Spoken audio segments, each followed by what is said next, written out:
And welcome back. You know, for thousands of years, the Jewish people have recited a prayer in the morning and in the evening. And this prayer simply says, "Hear, O Israel, the Lord your God is yours, and the Lord your God is one. Therefore love him with all of your heart, with all of your soul, and with all of your strength." And when Jesus was asked, what is the greatest commandment? This is the prayer that he quoted. It's to love the Lord, your God, and then Jesus added on, and to love your neighbor as yourself. Now, the interesting fact is that in Hebrew, the word hear, the word listen, and the word obey is one word. So our English translation has hear, listen, obey. In Hebrew, it's only SHEMA. That is why that prayer is called the SHEMA.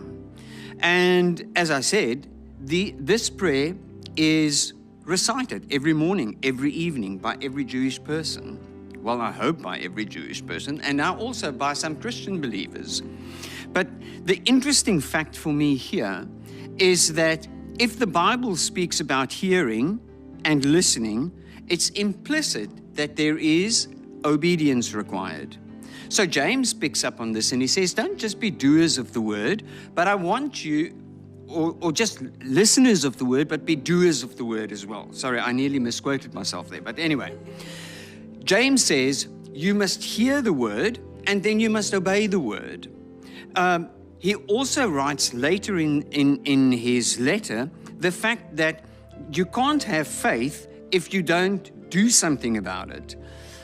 We read in Hebrews that it's impossible to please the Lord if we do not have faith.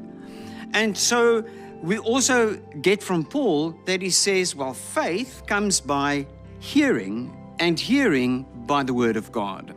So hear, O Israel, hear every believer, hear today every listener.